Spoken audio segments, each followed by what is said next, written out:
Hey, what's up, guys? Got the Beamer out. Did the same thing I did with the Rough, which was I took my Daytona setup and just put the wing back on it that I had at Barber, which was 1, I believe. And yeah, again, the reasoning behind that is because took the time to get those ride heights nice and level and at top speed, so I might as well keep that because the car still did handle great going through the infield. So I just keep that, but the wing I had it on it back from Barber, and then see how she does.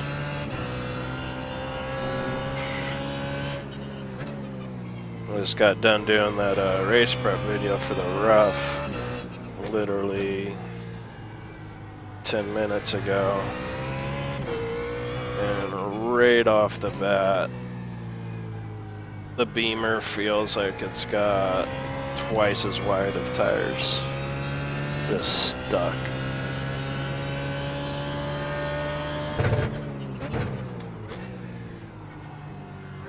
Got a little bit more push in it though.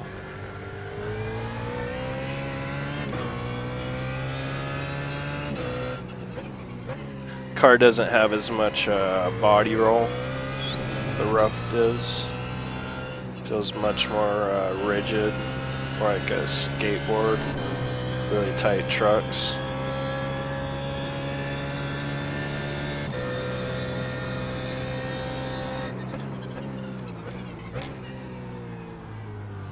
A lot of push right there.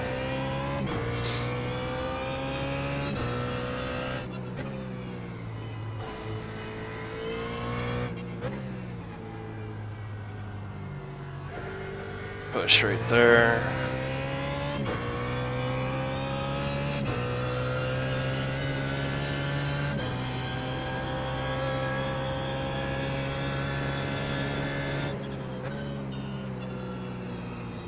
Push right there.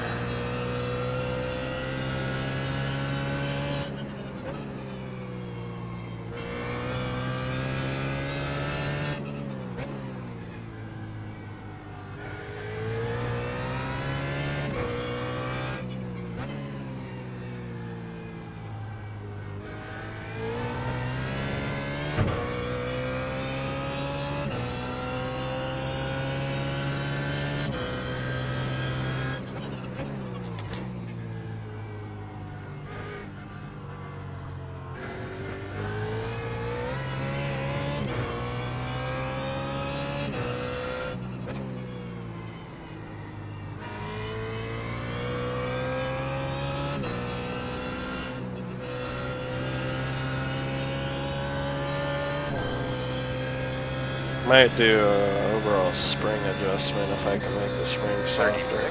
36.38.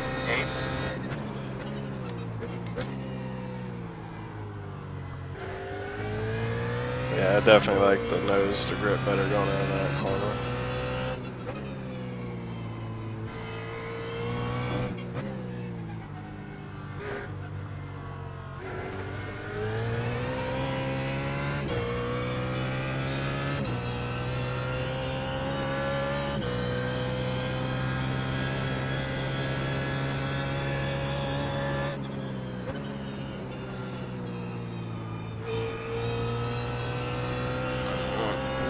Nose to grip better through there as well. And there.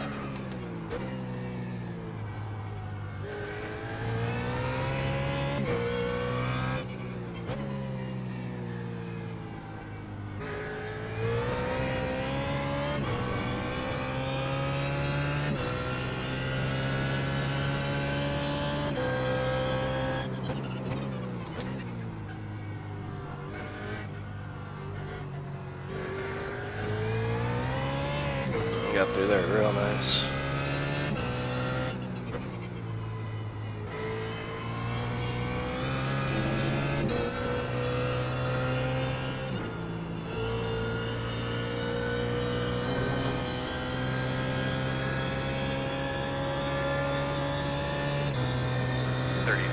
.05.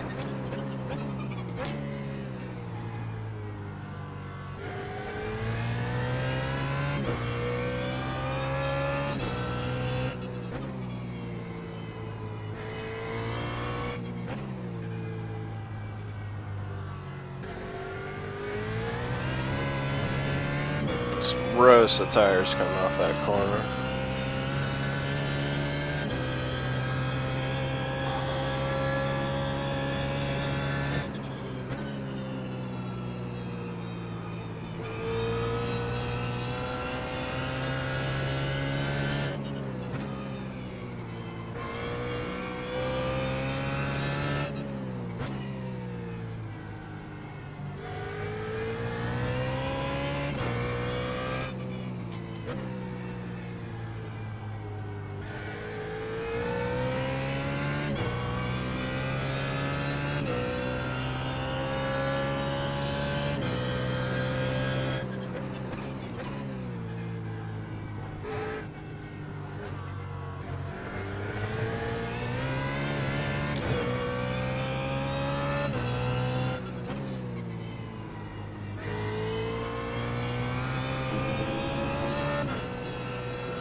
I wonder if the pressures are a little too low on the front right now.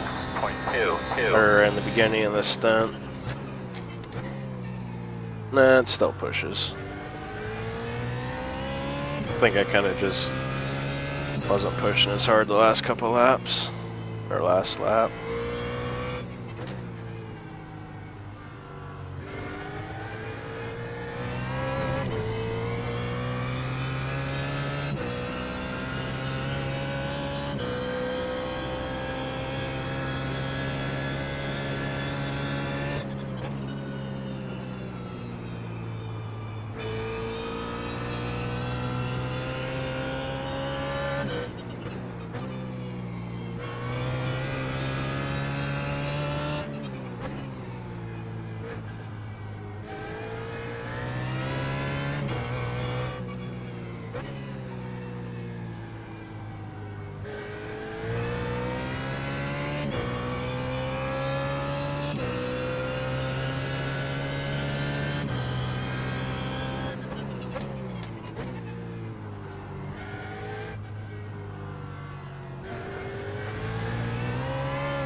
Ooh. Just got a little bit of that grass. Alright. Let's see what the tires are at. So I'm just gonna...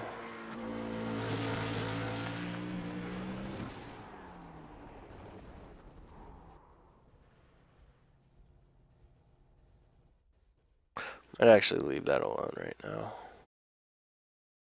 So let's see if I can get this front end to turn a little bit more. Looks like I know what I can do.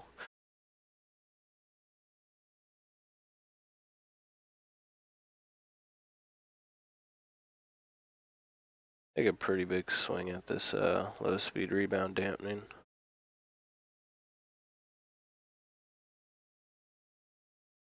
So the low speed rebound dampening part of the shock controls the expansion of the spring after it compresses.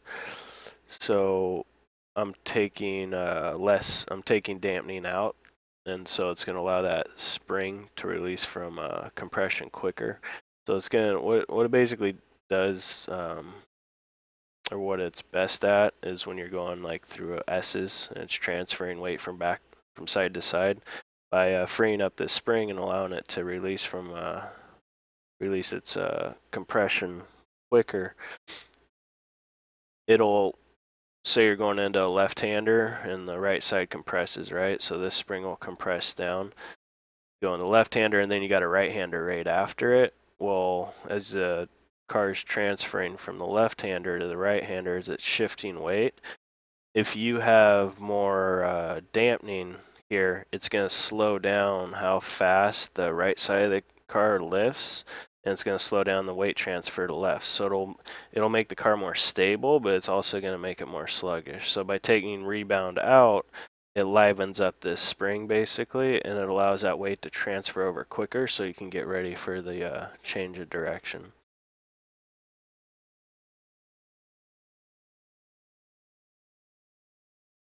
So basically, when I go into braking, most of the time the front's gonna squat down, so both these are gonna be compressed, and then when we turn into the corner, the right's gonna wanna raise up, and the left's wanna go down. So when that raises up, it's gonna quicken that up and hopefully get me a little bit better turn.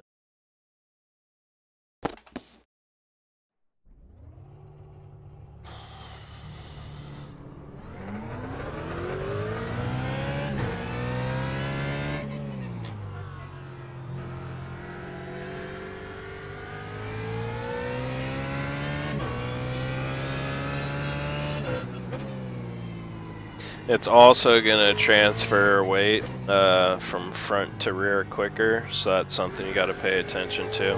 See how that affects the car. Because like I said, with those dampers, or I said that in the Porsche video, but with dampening they always, actually I can't remember what video I said that in, but with dampening they always affect the two different directions, left and right weight transfer, and then forward and aft weight transfer.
Bad sector.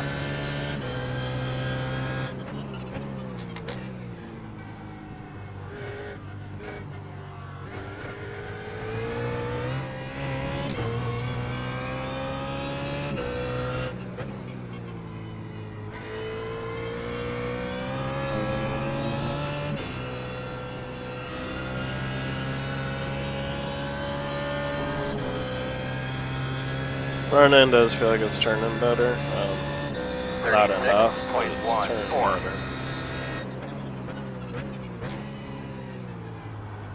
Still like that front end to bite more right there.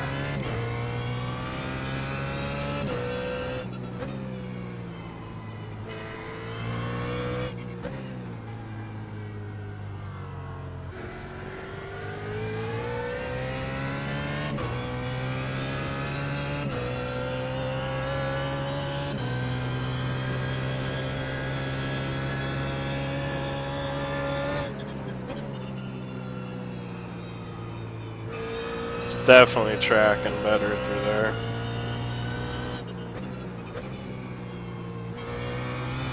There, it's still pushing a little bit too much.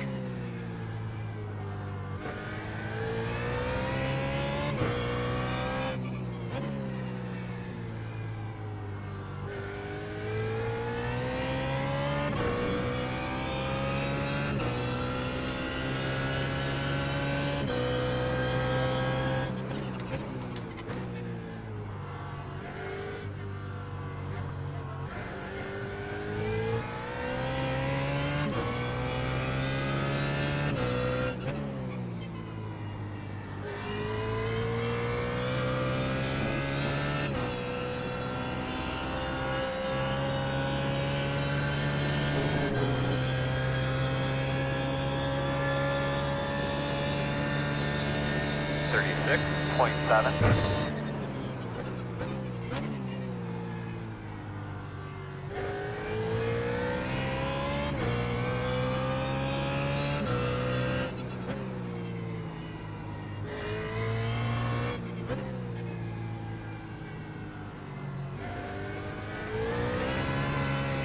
Alright, nice, except for roasting the tires on exit.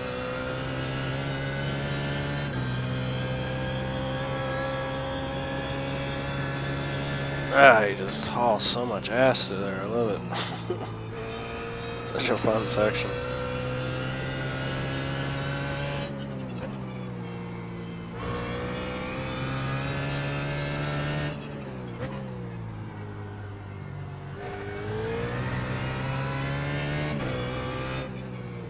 Like every other track with this car, you're just really gonna have to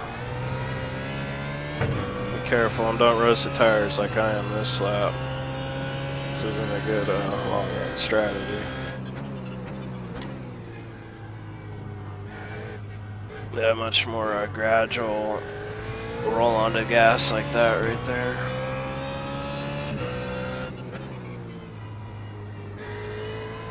I'm just really trying to push it right now, see what I can get out of it.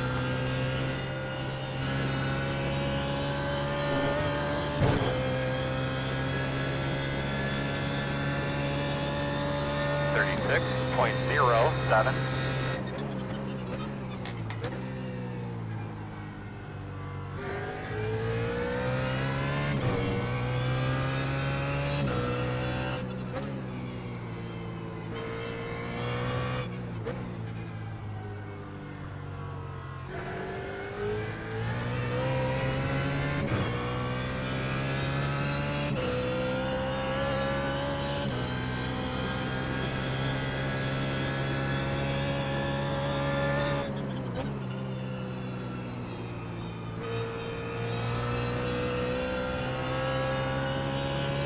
That adjustment helped out big time on that downhill right-hander as far as keeping the front end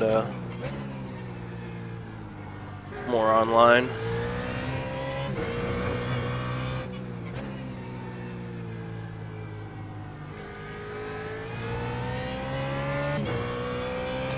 Yeah, I butchered that section.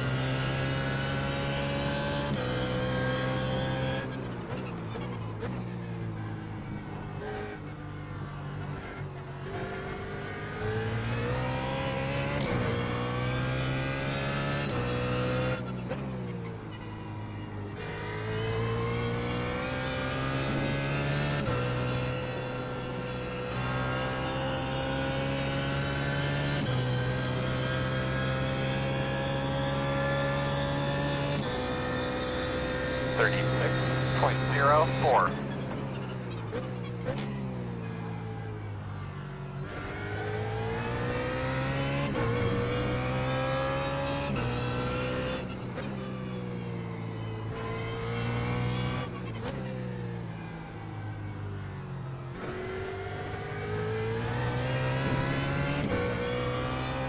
Much more gradual with the throttle that time coming out of there. Which is the way I'm gonna have to be in the race.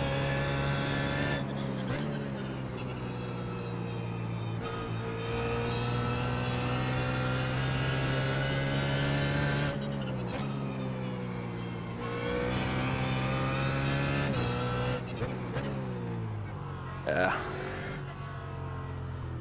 Alright. That was definitely a change in the right direction.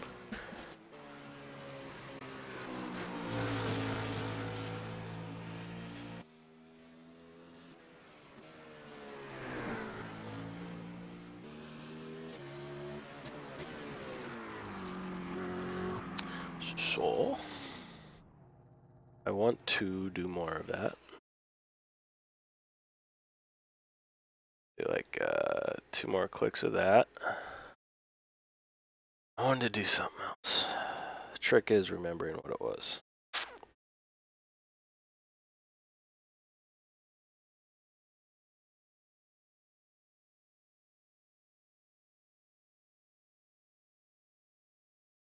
Oh yeah. First I wanted to see what my tire wear was for the rear. because I wanted to see if I could take more camber out of the tires to get them to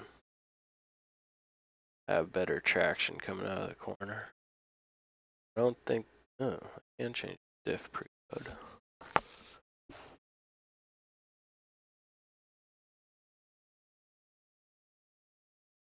Alright, well, I'm not going to worry about that yet. I'm not going to worry, when I said I'm not going to worry about that, what I mean, I'm not going to worry about the spinning of tires coming off the corner yet. I'm still going to worry about the front end pushing just a little bit. So I'm going to take another good chunk of, this time low speed compression dampening. So again, this is slowing down the spring when it compresses. When it compresses, it slows down the rate at which the spring compresses. Kind of has the same effect, same but opposite effects of the low speed rebound. So basically, when we're going into the corner, the front end's going to want to drop a little bit quicker because there's not as much shock resistance of the springs compressing. So it's going to want to get that front end down a little bit quicker, which should help with the initial turn-in. And even on a smaller effect, it kind of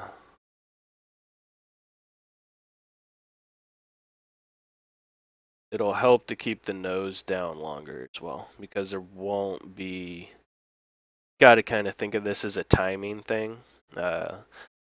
Get on the brakes and say the nose doesn't get all, if it was at its original setting, the nose doesn't get all the way down until you're already starting your turn-in. But now that I took some resistance out of the shock to allow the spring to compress quicker, the nose is going to be lowered to the ground quicker. So instead of, reaching its lowest point halfway through the corner, you're going to reach your lowest point getting into the corner. And hopefully that helps with the initial turn-in. Look at my front cambers, those are pretty. Alright, so we'll just do those two changes. Again, to recap, we put 2 more clicks into the low speed rebound, or low speed compression for the front shocks, and 5 clicks into the compression of the shocks, both to help it hopefully turn a little bit quicker and longer. Just hopefully keep that front end, get that front end a little bit more grip so it won't wash out.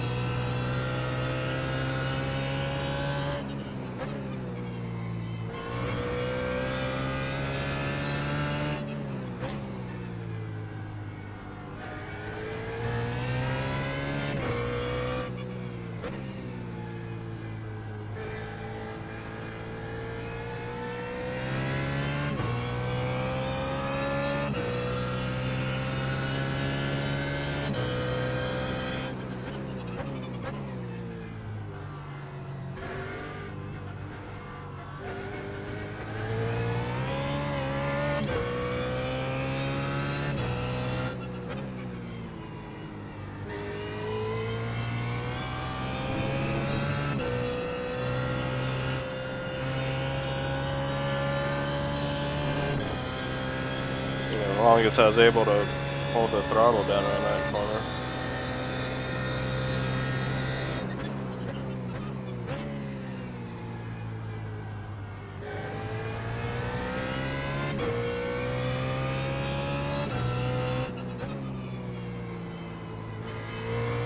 That felt really good. I didn't feel bad either.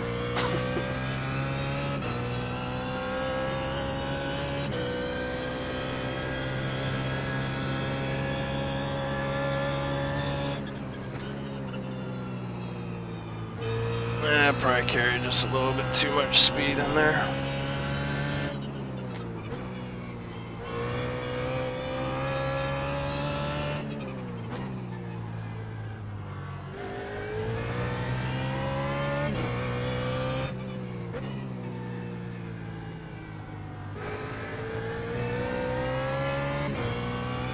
This is a good lap. A good lap.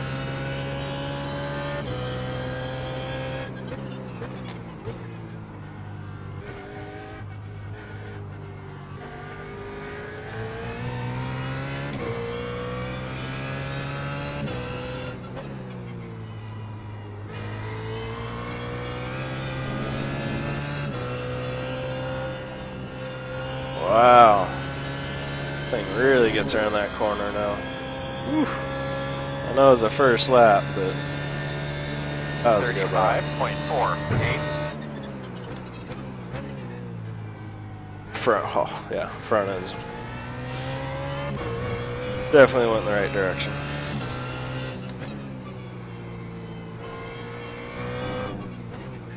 Actually feels like it's in the track now. Just roasting the tires.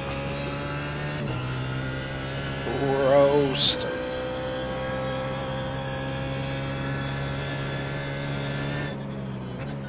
Slow her down a little bit more this time. Just pushing there. Might just be carrying more speed than I ever have through there.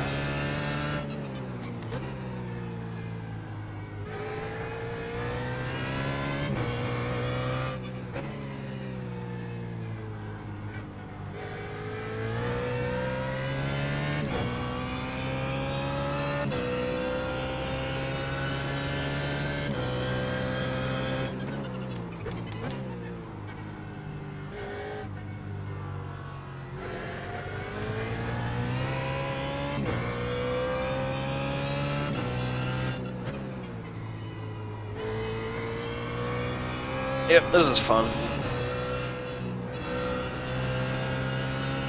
Oh man, I love the way it rotates in that corner.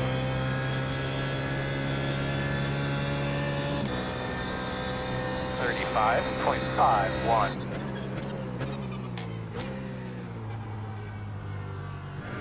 Stays nice and stuck. Doesn't wash out like it was before.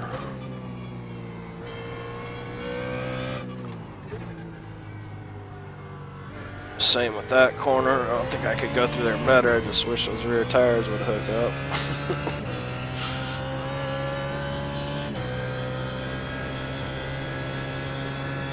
And again, love this section. That's pushing right there though.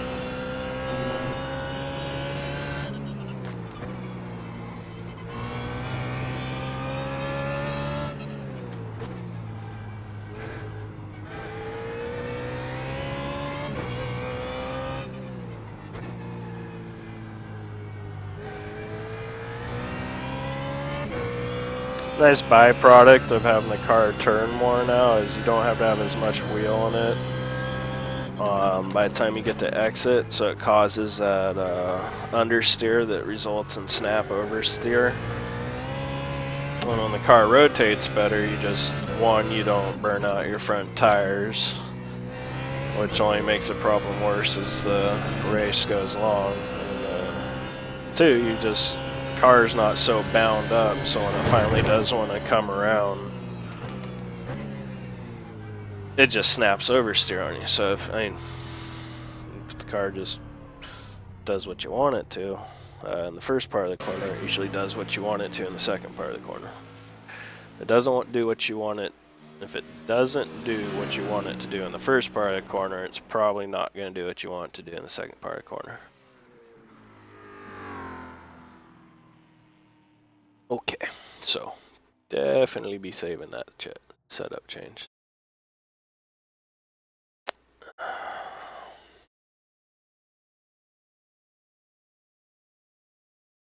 Now, do I mess with the tires first, or do I mess with the differential?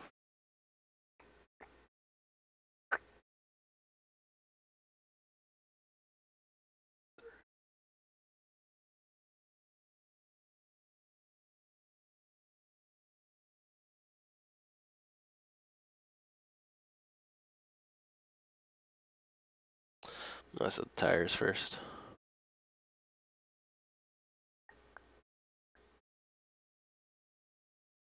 I'm gonna go up one up here. then back here, what is more likely happening? The more likely that this tire has not enough pressure in it or too much pressure. That's the question.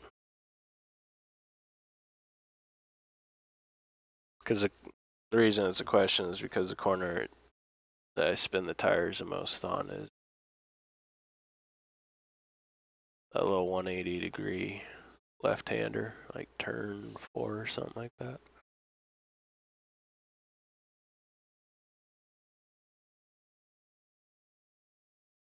Just trying to think which way I want to go.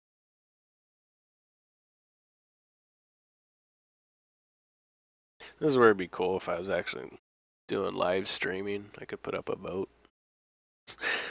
Stuff like this, we could vote on it and then figure it out together. Because this is all experimentation. There's no science behind this. To do it the correct way, you do it one way, you test it, and you come back, you do it the other way and test it. It's the correct way to do it. But for the sake of time,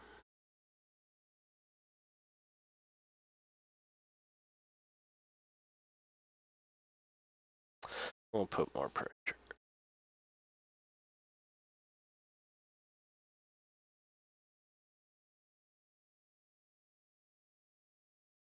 Only real reasoning for that, and I know these temps aren't super accurate, is because this doesn't have as much heat in it as here. So if you, in theory, if you just think of these numbers as the bottom of the tire, but not touching the ground, like up off a jack or something. If you don't have enough pressure in your tire, it'll concave. It'll actually go like that, and you'll wear out your outsides. If you have too much pressure in your tire, it'll balloon like that. You'll have too much wear in the middle and not enough on the outsides. Right here, you know, who knows? But maybe it could be a little too concave, so put a little bit more, shoot, yeah, I did click it. So put a little bit more pressure in there, and maybe that'll just allow more of the tire to make contact with the surface of the road. So that's the theory behind that. But basically we're just seeing how the car feels now compared to how it just felt. With just those minor tire adjustments, just a little fine tuning, trying to get them a little bit more equalized over the course of a run. Interesting to see if it hooks up a little bit better out of that corner.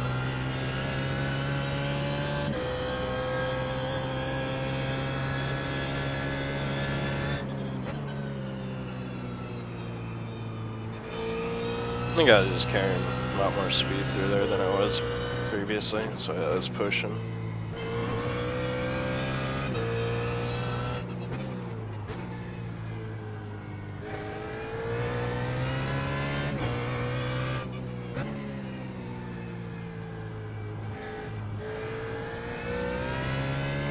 That corner right there is a corner you're going to have to be careful getting on the gas with, I have a feeling.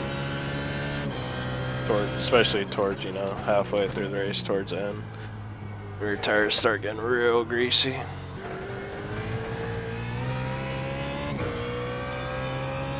Have to roll on the throttle, but you kind of have to do that with this car anyways, the whole race, just to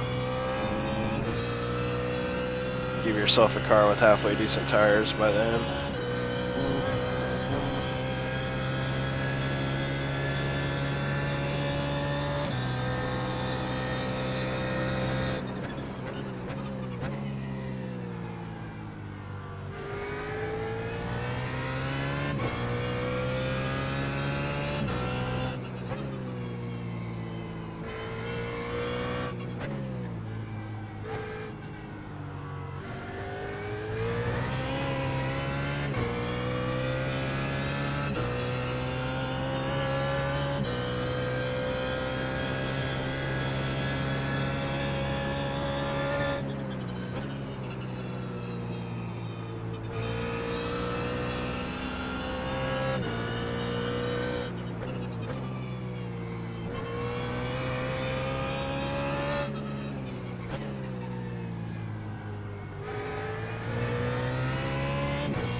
35.69.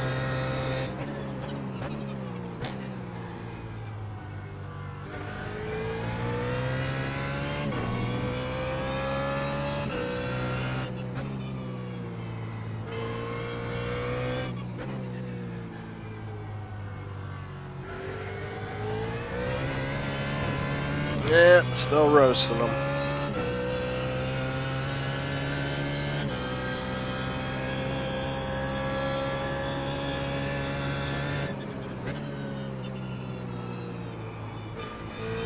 Too much speed through there.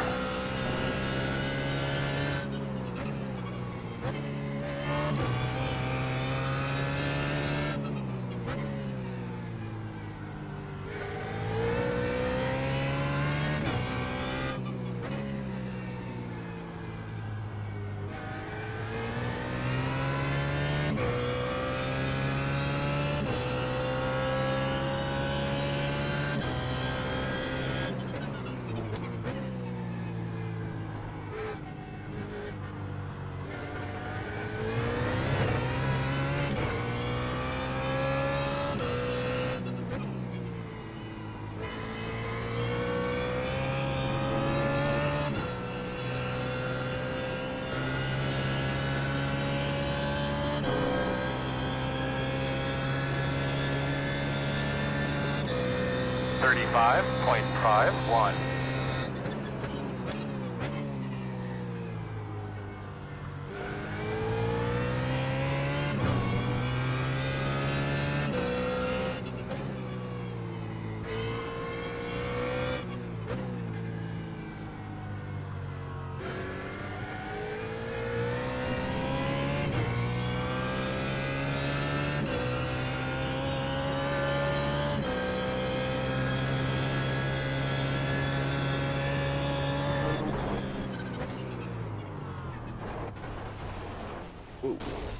Alright. I was hoping to do a wall ride, but the car bounced. Nice and even, nice and even. Save that. I know I didn't put as many laps on, but you can see here these two temps are a little bit closer, so maybe that's a sign I went the right way. Again, the right way to test it is do more laps, swap it back the other way, do more laps, see what works best for you. Next, differential. Right.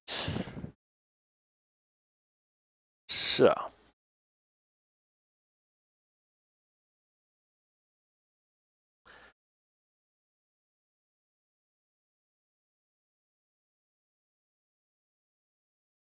I got the diff maxed. I'm going to take a pretty big chunk out of it. Just want to see if it goes negative or anything like that. Was it at 163? I mean, I pretty much got this thing like, you get on the gas, both tires are spinning. When you get off the gas, both tires are kind of, so it's causing more, it's causing a little bit of understeer.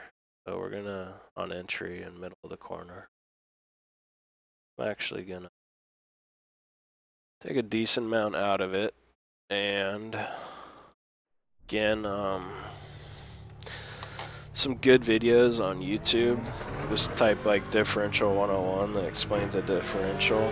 But, a fully locked differential will make both tires spin at the same rate. No differential at all will allow the tires to spin at completely independent rates of each other. So when you're increasing the preload, you're increasing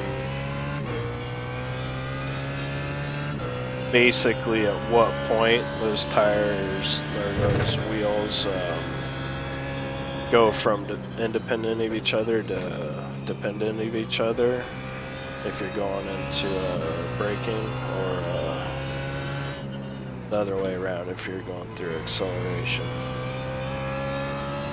So if you got a fully locked diff and you're trying to brake for a corner, well, as you're going into the corner, both wheels are going to want to spin at the same rate, right? Well, the outside tire is going to want to spin faster.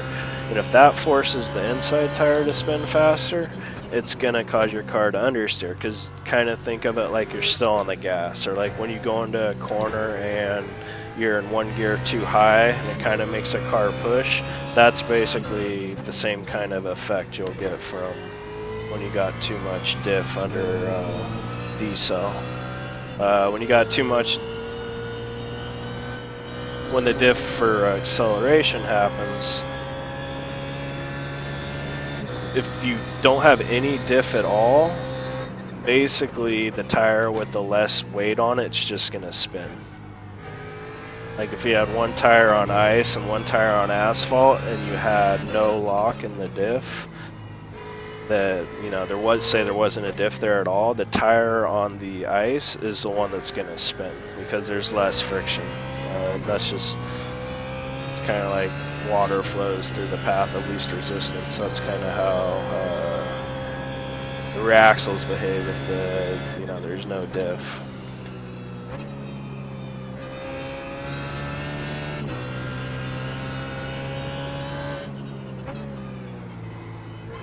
So right now, kind of hoping by freeing up that diff that it helps me a little bit more at that corner entry, you know, just kind of, because it's still not getting to the point where I'm oversteering on entry. And then it's pretty much experimenting with it on acceleration. I kind of wish these cars were like the Ford GT, where you could adjust the acceleration and the coast independently of each other, and they call it drive and ramp. And you can adjust it to the diff in those two different directions or whatever. Where this, you have to compromise when you can only adjust it one way, you know. So you got to find that best compromise. And I really haven't been paying attention these last couple laps, so I'm gonna shut up now and see what this car is actually doing.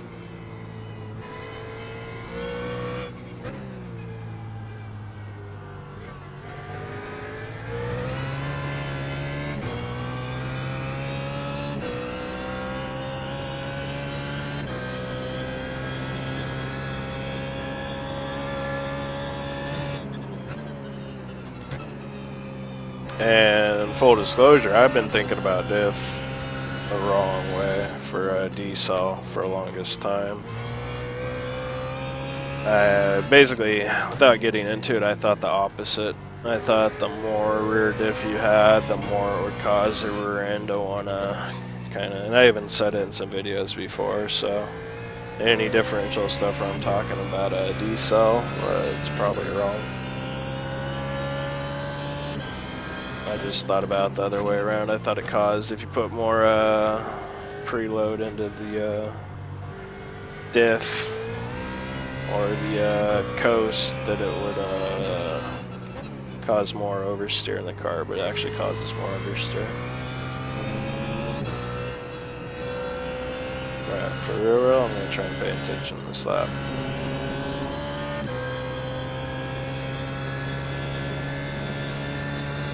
.61.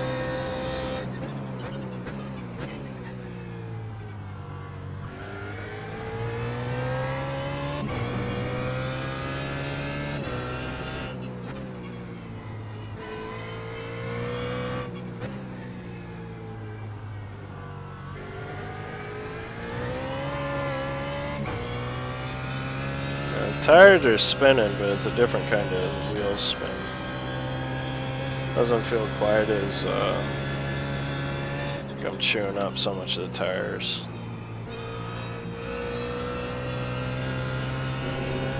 I think freeing up the diff helped me through that downhill right-hander as well.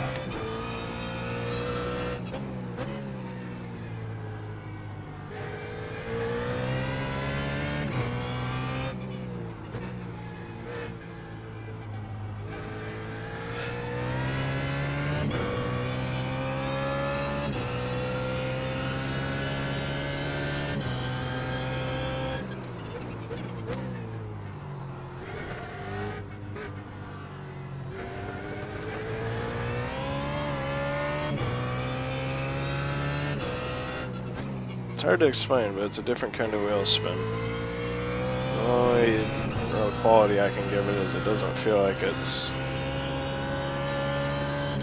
destroying the tires as much. 35.9.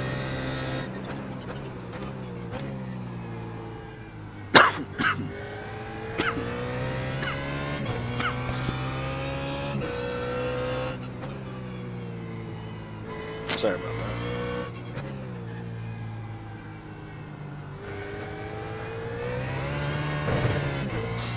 Yeah, it kind of felt like I burnt the heck out of him.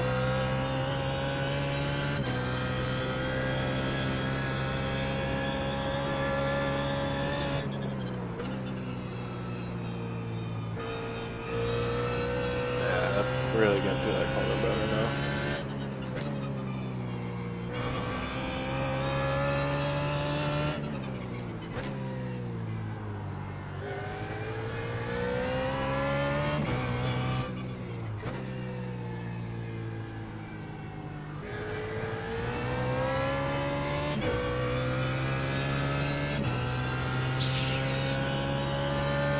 I think what was happening before I changed the diff on acceleration is that inside tire was spooling up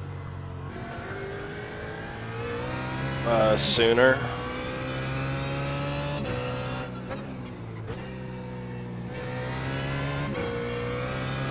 I don't think it's doing it quite as much now.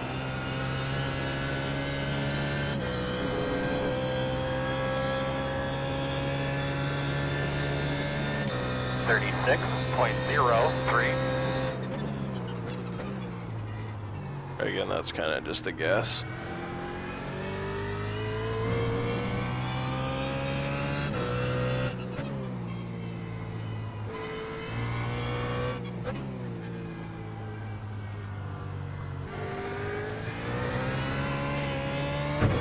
That was not bad.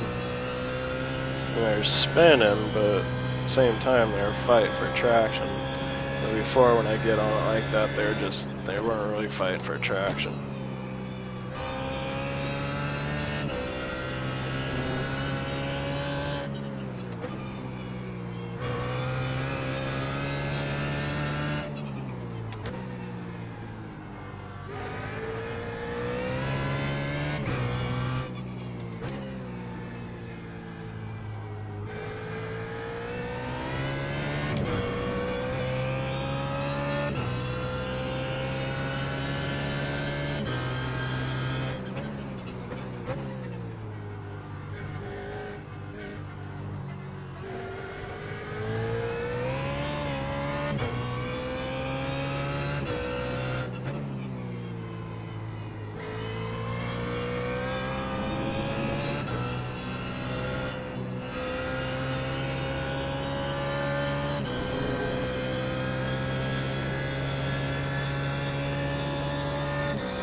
.95.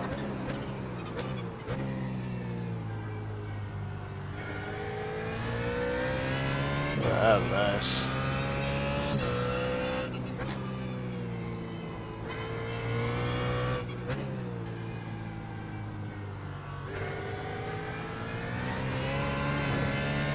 A little more gradual with the throttle that time.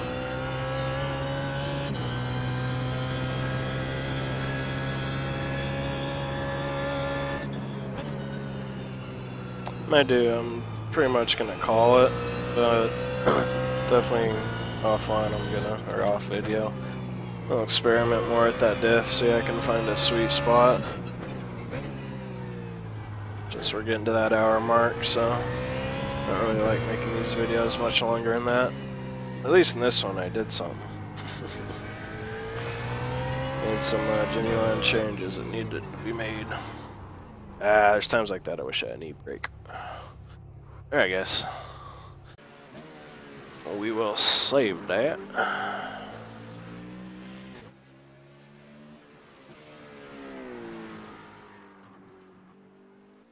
Oh, looks like those temps kind of went back to the way they were before. But again, that's something I'll experiment too with offline, bringing both those down. and seeing how that affects the car. See which is better. But yeah, I'll probably do this stuff later in the week, and if it's better, I'll post it on the forums. All right, guys. Till next time.